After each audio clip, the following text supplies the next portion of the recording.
We are in Upper Galilee, 3 kilometers from the border with Lebanon. The small village of Kafr Bar'am was the refuge of the Maronite Christians who arrived mainly from northern Lebanon seeking refuge. They left their country because of the wars, the difficult conditions of life and the persecutions suffered during the Ottoman rule. Initially they were simple workers. Progressively, they bought land and managed to settle in the region. Currently, the locality is part of the National Park of Israel and there are ruins of an ancient synagogue.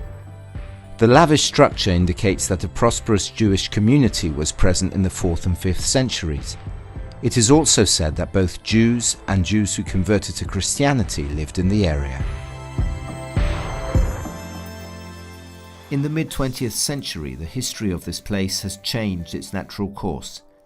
In 1948, the Arabs who resided here were forced to take refuge in nearby cities, such as Jish or even back into Lebanon.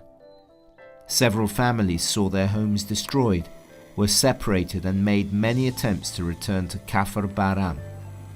Nevertheless, they were never allowed to return. Here are the testimonies of some of those who have closely witnessed this story.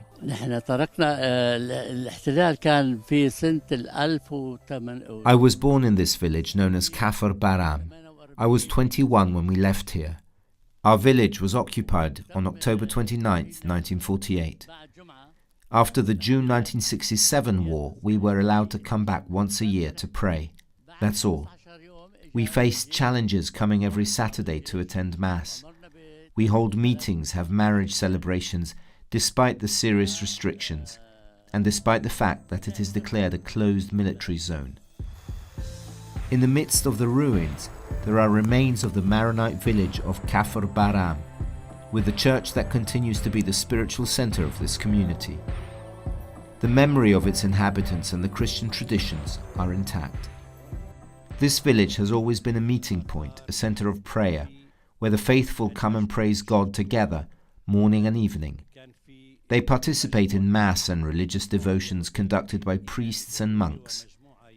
As a priest, I want to emphasize once again that the church is the cornerstone that helps to form and unify Christians, without whom Christianity does not exist. The message of the church is to see to the conditions of her children's lives, wherever they may be, especially those who live in misery, poverty, and those who suffer injustice and oppression. The message of the church is to watch over the growth and spread of the faith. Father Salim Susan, a Maronite priest, is also originally from the village and was 5 years old when his family fled. Every Saturday he celebrates Mass here. He says that most of the Maronite priests of Israel are from Kafr Bar'am. On the occasion of his visit to the Holy Land in 2000, St. John Paul II recalled what happened to the Christians of the village, an event which was also commemorated in the Synod of Bishops of the Eastern Church in 2010. I'm really proud to have deep roots in my home village. Historical, social and cultural roots. These roots live inside me. They are part of my being, of my identity.